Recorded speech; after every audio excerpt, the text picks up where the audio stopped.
You're listening to the Cyberwire Network, powered by N2K.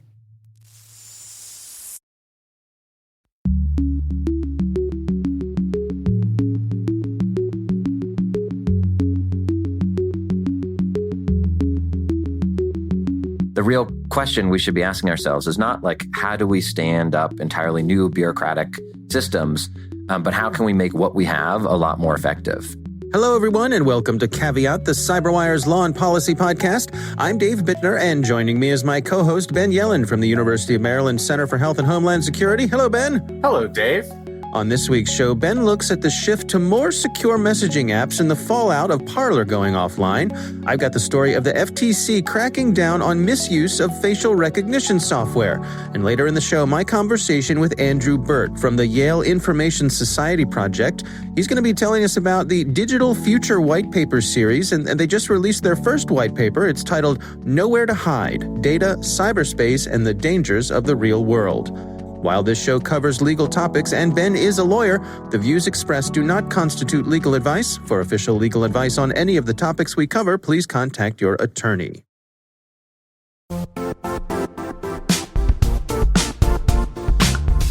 Now, a word from our sponsor, the Johns Hopkins University Information Security Institute, currently seeking qualified applicants for its innovative Master of Science in Security Informatics degree program.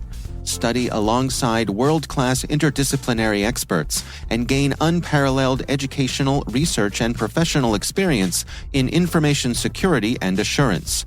Interested U.S. citizens should consider the National Science Foundation's CyberCore Scholarship for Service program, which covers tuition and a $6,000 annual professional development allowance, as well as providing a $37,000 additional annual stipend. Apply for the scholarship and the fall semester by March 1st. Learn more at cs.jhu.edu/MSSI.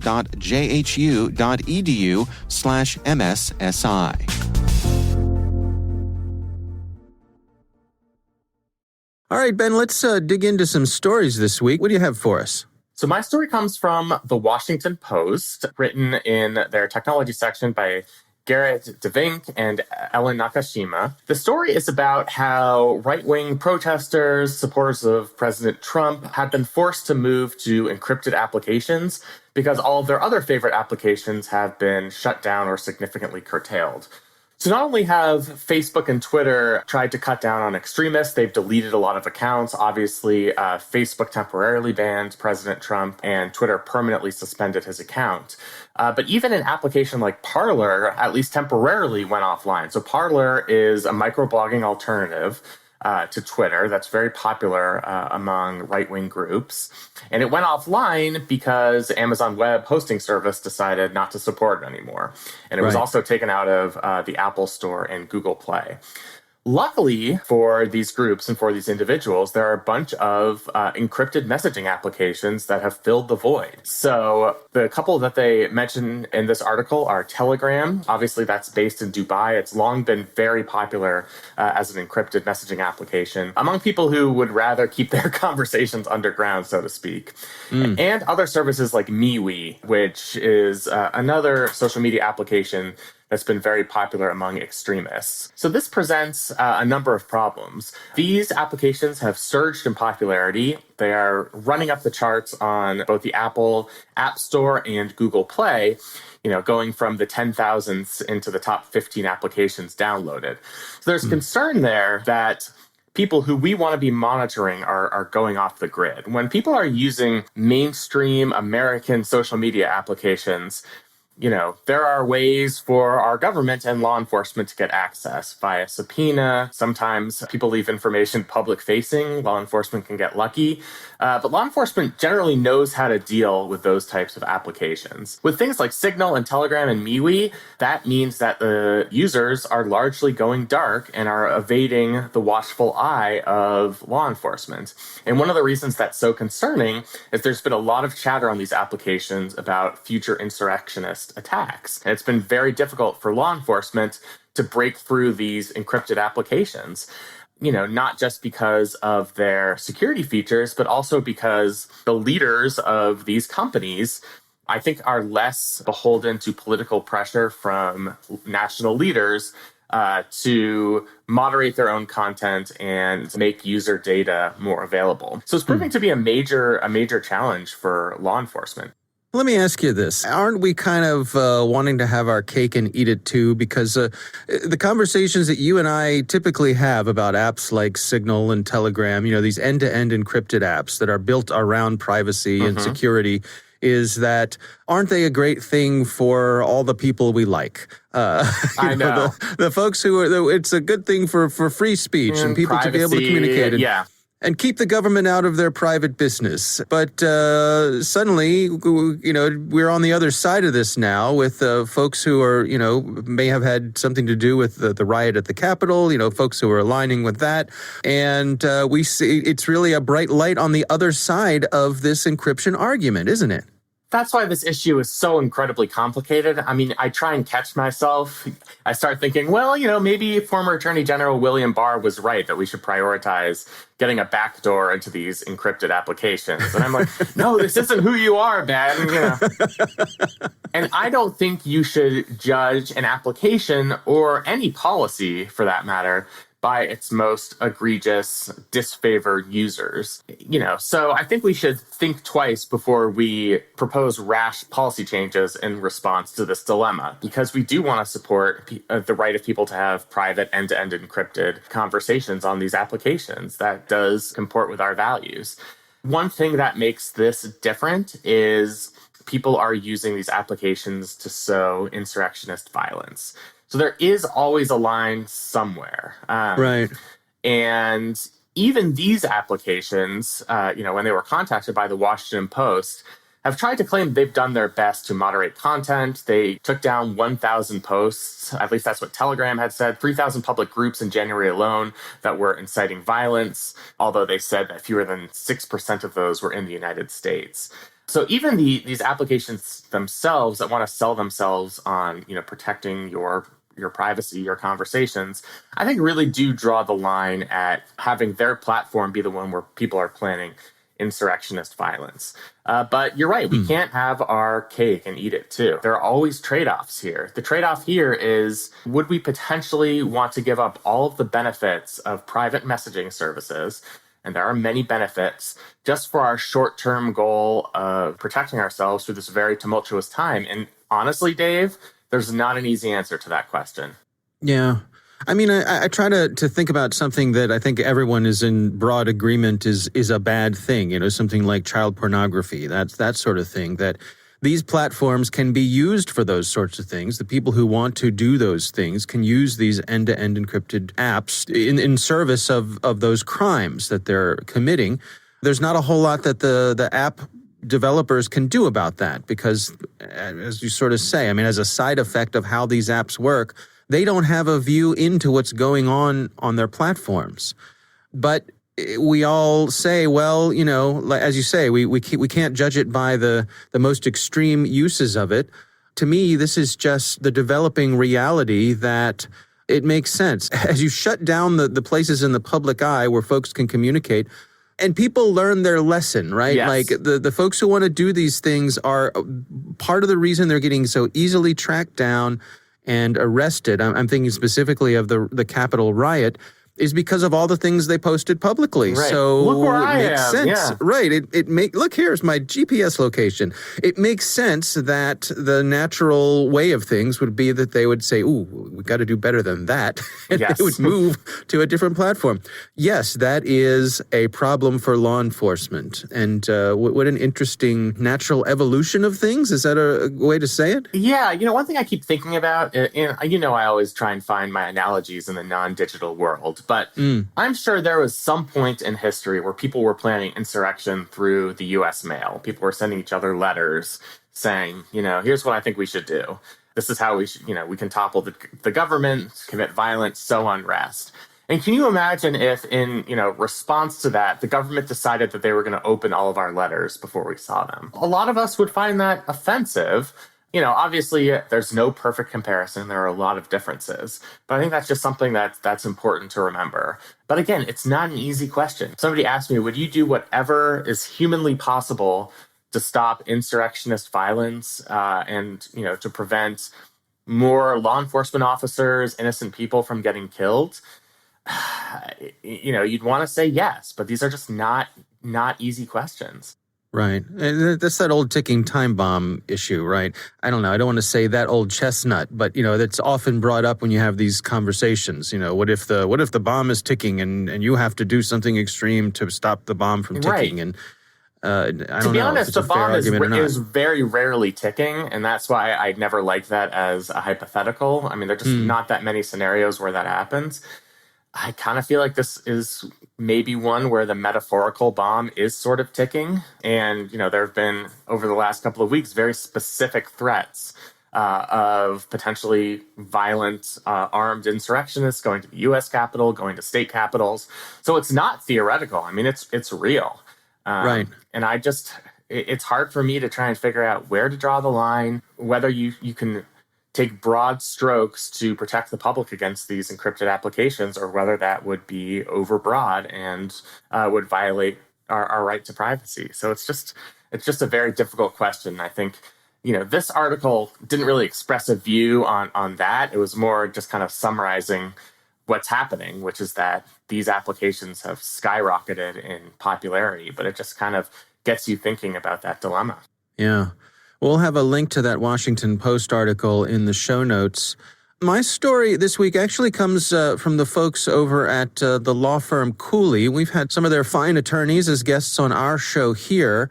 They sent out an alert that caught my eye, and it's titled, FTC Requires App Developer to Obtain Users' Express Consent for Use of Facial Recognition. Of course, facial recognition is something that comes up regularly with us here. And this is really an interesting outline of what the FTC, the Federal Trade Commission, has been actively doing when it comes to enforcing facial recognition, but also kind of laying out where they stand and where things may be going with this. So this centers around a company called Everalbum. I would say Everalbum. Everalbum. Thank you. My interpretation. I had never heard of it either, so. That is okay. Yep, I think that is the correct way to say it. Yeah, that's right. Because they are a photo storage app, and the app is called Ever. So this is a place where you would store your photos. Well, this photo app had a facial recognition functionality built into it. And according to the FTC's allegations, this company misstated what they were doing with facial recognition. They were leading their customers to believe that if they opted out of facial recognition, that their photos would not be subject to facial recognition, when in fact they were. Mm-hmm. For several years. For several years. And also that if someone had deleted their photos, that they would be taken out of the facial recognition pool, that they wouldn't be used for training the facial recognition software and so on. And it sounds like this company was doing the common things that folks do when they're training these facial recognition software programs, whereas you load as many photos as you can into it and you cross-reference that with publicly available photos. So, for example, if I were using this app and I loaded up a bunch of photos and I tagged them as being me, they may take all those pictures they have of me and then go out on the general web and do a Google search on my name and look for more photos of me and cross-reference those and use those to train their system. Well, they had been telling their clients that if you opted out or if you deleted your photos, that they weren't going to be using your photos, and turns out they actually were. So the FTC took issue with this, and they have a proposed order here, which the commissioners of the FTC voted unanimously to accept. There's an interesting list of requirements here. First of all, they want them to provide notice and obtain affirmative express consent before using biometric information in connection with facial recognition technology. That's pretty straightforward. Alert people and make sure it's okay with them. The second thing is they want them to delete or destroy the photos and videos of deactivated accounts. All right, makes sense. Fair enough. This one is interesting. The third one is delete or destroy models or algorithms that Everalbum developed in whole or in part using biometric information that the Ever app collected from its users. That was the most fascinating to me. Yeah, to me, this is like going to someone and saying, I need you to remove the sugar from that cake you just baked. Yes. Right? You kind of have to drown the baby with the bathwater there. Yeah. Yeah, I mean, it reminds me, just speaking from a legal perspective, of the fruit of the poisonous tree. In the legal world, if there was one illegal act from law enforcement, everything that follows from that is considered fruit of the poisonous tree and therefore inadmissible in court. That kind of seems like what's going on here is if you created any sort of algorithm based on photos that were improperly stored, then you have to destroy those algorithms. Obviously, that's going to be incredibly burdensome for this company. They've probably been building these algorithms for years. But, the alternative for them is that they would probably have gone out of business. So I would guess that's why they agreed to this settlement. Yeah. It seems to me like they'd have to start from scratch, right? Yeah. I mean, yeah. I guess it's easier to build something the second time than the first time, but still. It's a rather drastic action, and it shows that the FTC is really taking facial recognition seriously, which I think is a good thing. One thing that this article brings up, which I think is something we're going to have to look out for, is now the litigation floodgates are about to open. Because now that we have this settlement, this is going to apply to all tech platforms, all applications, any sort of web-based service that collects faces and uses facial recognition software, develops facial recognition algorithms. So this sort of puts other companies on notice that, A, you're going to have to change your terms of service, and you're going to have to make sure that your users are able to give express consent to the use of their photos to contribute to these algorithms. And B, if you don't do that, you better hire a law firm. Perhaps Cooley could use this as an advertisement. Right. I suspect that's partially what this alert is intended to be. Yeah, but get ready for the follow-on litigation, and that seems to be what's happening here. I think this is it's really good that the FTC and their Consumer Protection Bureau is focusing on this, focusing on the misuse of facial recognition, and I think this is just the first salvo in what will largely be, probably years of follow-on litigation about this. There's something in here they mention I wanted your take on. They mention a coming Supreme Court decision about potentially providing statutory authority to the FTC. Do you have any insights of what's going on there? Yeah, so this case, which was argued basically last week, concerns whether Section 13B of the Federal Trade Commission Act, so the statute that authorized the Federal Trade Commission, can issue injunctions demanding monetary relief such as restitution if individuals have been wronged. So depending on the outcome of that case, the FTC potentially could demand restitution, monetary restitution or damages to the users of this application whose photos were improperly stored. So I think people who were using this app, using Everalbum, would want to pay attention to this FTC case because they might have a cause of action where they could obtain monetary damages. I didn't pay attention to the oral argument, so I don't really have an indication on how this case is going to be decided, but it was just argued in the past week. So it's a case that's going to be decided over the next several months. Yeah, it's interesting to see how much is going on in the facial recognition space. We've got different states that have different standards here, and people get caught up in those things. Illinois, for example, has a very stringent set of rules when it comes to biometrics. So if you're doing business coast to coast, you need to pay attention to those individual state requirements, right? Yeah, I mean, it's just like how we always talk about companies have to comply with the most stringent state regulations because, you don't want to adopt different business practices for all 50 states. So it ends up being sort of a race to the top. And Illinois is at the top as it relates to facial recognition. And kudos to them for being out in front on this issue. Yeah. All right. Well, we will have a link to this post in the show notes. Interesting read. It really lays everything out here, has some recommendations for companies. So appreciative to the folks over at Cooley for putting all this in plain language that just about anybody can understand. All right, well, those are our stories for this week. Of course, we would love to hear from you. We have a call-in number. It's 410-618-3720. You can call and leave us a message, and we may use it on the air. You can also send us email to caveat@thecyberwire.com.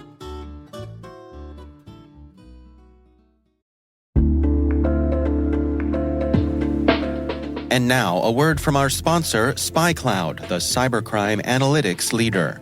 SpyCloud disrupts cybercrime by telling you what criminals know about your business and your customers, so you can take action to prevent ransomware, session hijacking, account takeover, and online fraud.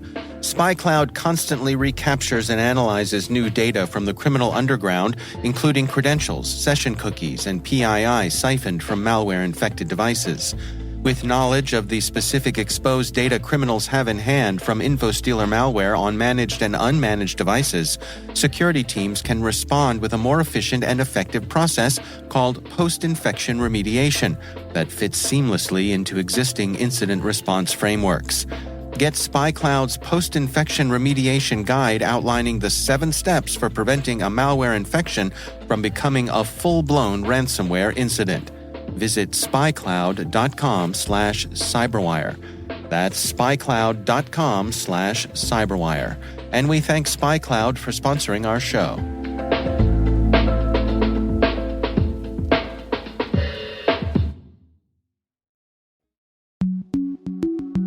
Ben, I recently had a conversation with Andrew Burt. He's from the Yale Information Society Project, and they have a Digital Future Whitepaper Series. They just published their first white paper. It's titled Nowhere to Hide: Data, Cyberspace, and the Dangers of the Digital World. Here's my conversation with Andrew Burt.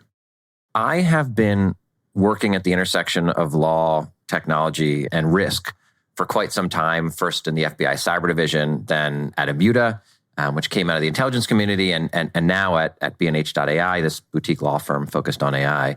And throughout all of my experience, it's just become clear that we as policymakers, as lawyers, as consumers, as technologists, do not effectively manage risk in cyberspace, period. We see it every day, headlines and breaches, new privacy laws, new laws focused on AI. It just feels like we are drowning in a sea of digital technologies, and we don't really know what to grab, how we need to help ourselves. And so this essay is really just kind of a culmination of years of working on some of these issues and thinking about these issues, and basically just trying to describe the issues as I see it, which is not to be a pessimist, but things are pretty bad. We really, I think, have lost sight of what it is we are trying to protect when we talk about things like privacy and security and responsible AI. Yeah, as you say, not to be a pessimist, but, the first several sections of your white paper here are nowhere to hide, privacy is dead, trust is dead, and you're not who you think you are. Not starting off with a rosy summary of where things stand. Yeah, no, it's not. It is not rosy. And some of the reactions, so far, folks seem to enjoy the white paper, but the reactions are kind of like, this is very scary. And I don't think I wrote this to scare people. I think I wrote this to honestly just try to honestly describe my thoughts and my reactions to what's going on. And I think despite that kind of serving of just blunt kind of candor and an assessment of where things stand regarding our privacy and our security, which in my view, I think is accurate, I am optimistic. I do close out this white paper by saying there are many things we can do to fix these issues.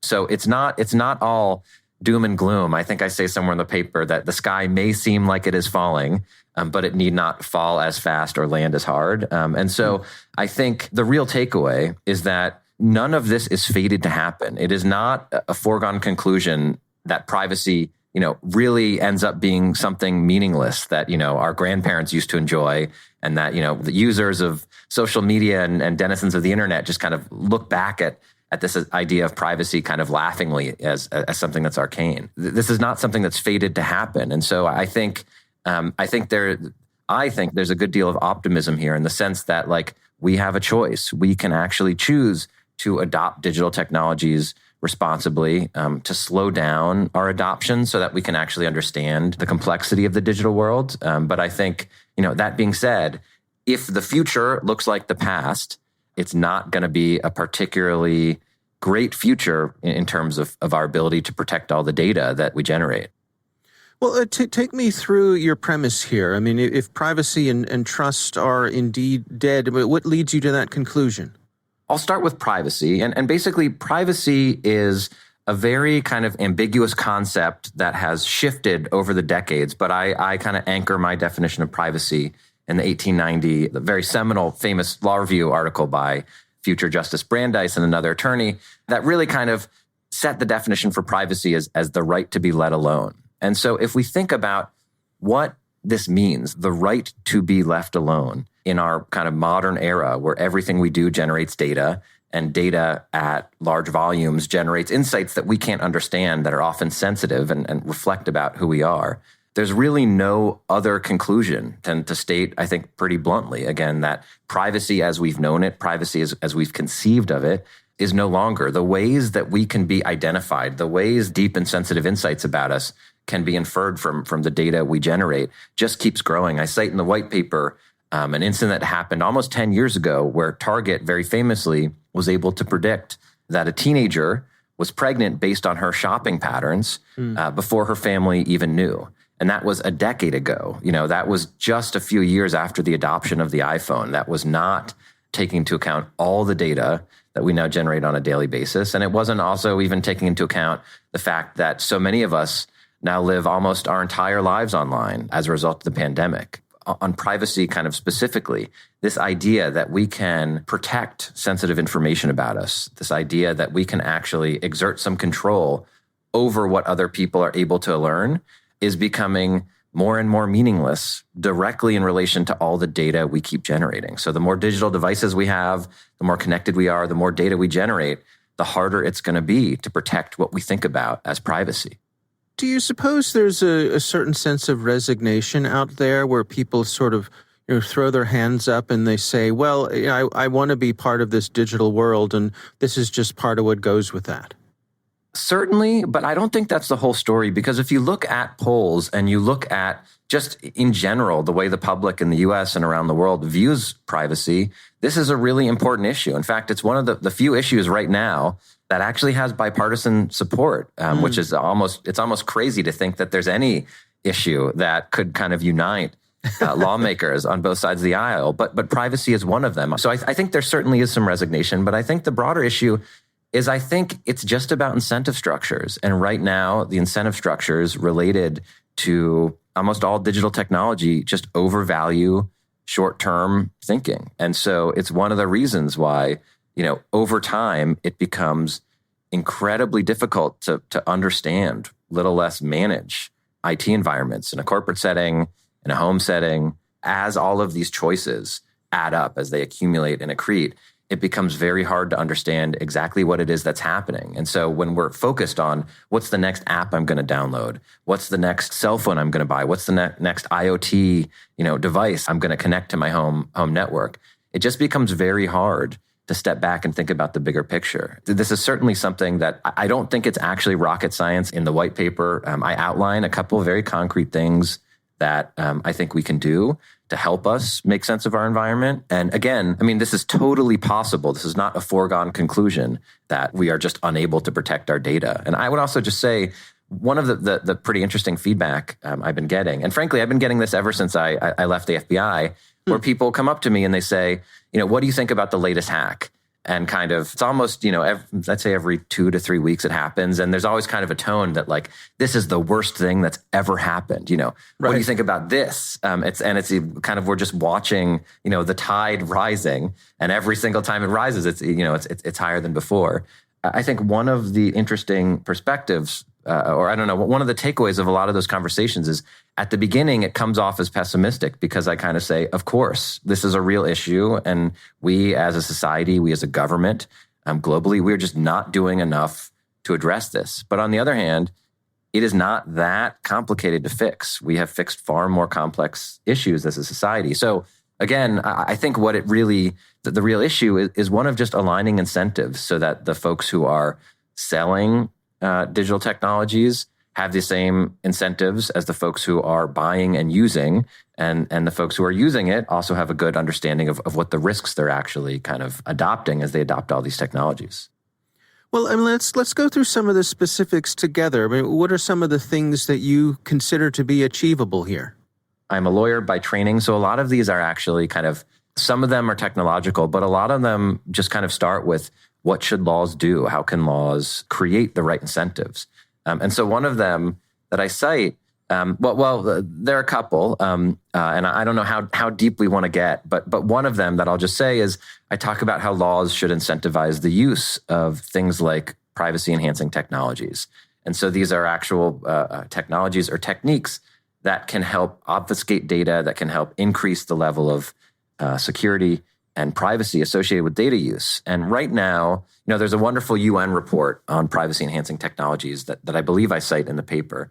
But right now, they're kind of like, they're thought of as quirky and interesting. The tech giants, Microsoft, Apple, Google, use things like differential privacy, but they're not yet widespread. And so one of the suggestions is to have policymakers actually incentivize the use of privacy enhancing technologies by saying things like, if you're using a technique like differential privacy or k-anonymization or federated learning, and there is a breach or there is some type of failure, liability is mitigated. There'll be less liability. What we will incur on you, lower fines.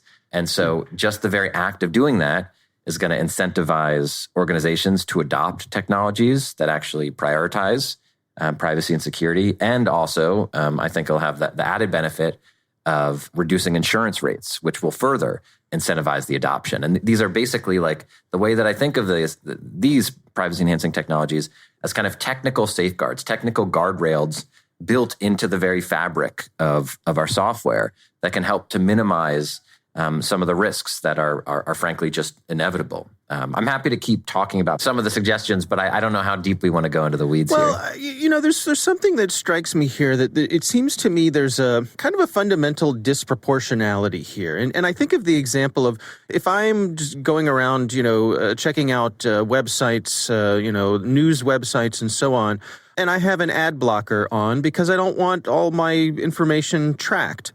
And, the website will pop up and they'll say, hey, we notice you're using an ad blocker. Please let us show our ads. And the thing is, like, I don't have a problem with them showing me ads. That's fine. I understand that's a great part of commerce. What bugs me is all of the tracking that goes along with it. And we seem to be, in many cases, in this all or nothing sort of thing. There's really no practical way for me to say, sure, show me your ads, but don't track me. One of the points you make in your white paper here is we can't consent to what we don't understand. And I think we're in this world with these ridiculous EULAs that nobody reads, nobody understands. And so from the consumer point of view, I wonder, again, that point that I made about throwing your hands up, how is an individual supposed to try to get control of these sorts of things? Yeah, this is a collective issue. This is not something that we can solve on our own. This is a political issue. And so we just can't. And indeed, as AI is adopted more and more, the entire value of things like AI, of techniques like AI and machine learning, is that they will extract from data insights that we can't predict. And in some cases, insights we can't understand. So the very concept that I as a consumer am going to generate data and I'm going to be able to understand the value of that data, as I'm generating it, or frankly, ever, is just ridiculous. It is not aligned to the current reality of what it actually means to generate data and what it actually means for organizations to extract value out of that. So the idea of consent, the idea of all of these very kind of detailed privacy policies we're supposed to understand is just not practical. And so one of the things I say in the white paper is that we need to move on. We need to come to a better way of protecting all the data we generate without actually just kind of delegating the decision to users that are just not equipped to understand the value of the data that they're actually handing over. What about this notion, Ben and I have batted around this idea of coming at this similarly to a public health approach, which is that, for example, do we need something equivalent to the FDA for social media algorithms? Before you turn loose this algorithm on the general public, you must prove that it first will do no harm. In the same way that a prescription medication, has to be tested and vetted, before it's turned loose. Is there anything in your mind to that approach? Is there anything there?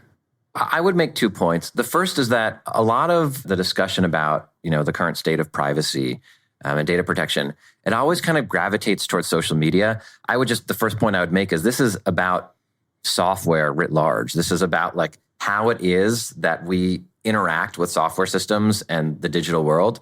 So certainly social media plays a huge part, but I think it's much broader. Like when I'm thinking of these issues, I'm also thinking of smart doorknobs and smart toasters and, so that'd be my first point. My second point is I've seen a lot of this idea that like we have a problem, let's create a new government agency solely focused on it to fix it. I get why folks make that argument, but it doesn't sit well with me. In fact, as early as I think it was the early 1970s, some senators were actually suggesting like a federal Department of Computers. And we didn't, of course, stand up something like that. And I think, we have a huge amount of innovation to show for it. So I personally much prefer a regulatory approach that's much more rooted in the U.S., which is basically you let the sectors, the FDA for things that are related to medicine, or the National Highway Traffic and Safety Administration for things related to automotive vehicles. I much prefer that type of framework where there are multiple regulators playing in the same space, just because I think it can get a little bit more granular and more effective. So I'm not someone who supports the idea of like, let's stand up an entirely new government agency. And one kind of additional point I would make is we kind of already have that agency with the FTC. I think the FTC and some supporters and folks on Capitol Hill have been floating around ideas that would give the FTC increased authority over many of these issues. So I'm someone who wants our bureaucracy to be as efficient as possible. Again, I'm trying not to be too pessimistic. That's a very optimistic thing to say, I think, in this day and age. Yeah. And so I think the real question we should be asking ourselves is not like, how do we stand up entirely new bureaucratic systems, but how can we make what we have a lot more effective? And I think as a testament to the fact that we don't need a entirely new government agency, like there's just so much more we can do. And again, I make some of those recommendations in the white paper. Do you suppose that there is political will to see something like this through? I mean, as you and I are recording this, we're heading into a new administration in Washington. Do you suppose this is something that could bubble up to the top and actually see real action? Yeah, 100%. I would be very, very surprised if by the end of the next administration, there wasn't some type of major legislation dealing with these issues. My only fear is that it'll get it wrong. I think it's very easy, kind of in the modern, very, I was going to say polarized, but that it doesn't even do it. But in the modern political era, it's very easy to reduce kind of complex issues to statements that don't do the actual issues justice. And so my concern, so I'm very confident something is going to pass. My concern is it's going to be like, let's break up Google, let's break up Facebook, let's take big, bold, actions that look good in the headlines. And then we're still going to be left with smart doorknobs that, don't, whose software systems can't update and can therefore just kind of like sit connected to the internet and create vulnerabilities that many of us are not even aware of. So I think the major thing that I worry about is just kind of the quality of software and the complexity of this kind of really, really rapidly expanding digital environment. And if there are no repercussions for creating software that has lots of vulnerabilities, and if we have no real incentives to tamp down that complexity and understand it, it almost doesn't matter what we do to, the big tech companies. We're still going to have issues protecting our data. All right, Ben, what do you think? In some ways, it's very dark. I mean, he's painting a picture of a present and a future where we've permanently lost our sense of privacy. And, I think that's something that most people just don't recognize or realize, which is good that he's doing this series of white papers. I think the first step in addressing these problems is realizing that they exist, is acknowledging that in our pursuit of enhanced digital technology that's improved all of our lives, we have given up any last semblance of personal privacy. There are security cameras everywhere. There's facial recognition. There's, cell site location information. When you put all of those things together, it's not the way it was 50 years ago, where you could really rely on being in your own home and being private from the outside world. So in that sense, it's sort of dark, but I think he did give some indication as to what policy changes we can make that would cut against this loss of privacy. And so much of it has to do with user consent, just so that, people who sign these EULAs can be aware of what they're actually signing. So I thought it was a really interesting conversation. Yeah, thanks. So, it strikes me that we've kind of, as you say, over the past 40, 50 years or so, it's been this slow, there's that analogy of boiling the frog, where Right. the temperature just slowly comes up. And Slowly so, boils. Right. The frog doesn't jump out of the boiling water because it's not like you toss him in and he jumps out. No, you bring the temperature up slowly. And I think when it comes to chipping away at a lot of these privacy things that we just come to expect as part of citizenry, all these technologies have chipped away at the edges of them. And now we find ourselves going, wait, hold on, wait a minute. What did I give up? Yes. Right. Yeah, absolutely. Right, it's not like there was realizing. one day where there was a decree from up high, handed down on tablets saying you no longer have privacy. I mean, it's been a slow and steady process as new forms of technology have been introduced. And as we mentioned a million times, it's taken a very long time for the court system to catch up with those technologies. Yeah. It strikes me, too, how it's been so often been sort of unintended consequences where it's like, hey, good news, your phone has GPS in it. Oh, that's great. I can use this app to help me navigate my car or, find my way to the nearest taco truck or something. Yeah. But the flip side is... Also, Panera knows where I am at all times. Yeah. Right, exactly. All right. Well, our thanks to Andrew Burt for joining us. Again, we'll have a link to their work, to that white paper in the show notes. This episode is brought to you by Palo Alto Networks, the leader in cybersecurity. As AI-driven attacks increase, organizations can't afford to have network security that's stuck in the past. Discover how Palo Alto Networks can help you predict what's coming and proactively secure against it with a zero-trust, AI-powered network security platform built to secure whatever, whenever, wherever. To learn more, visit paloaltonetworks.com/network security platform.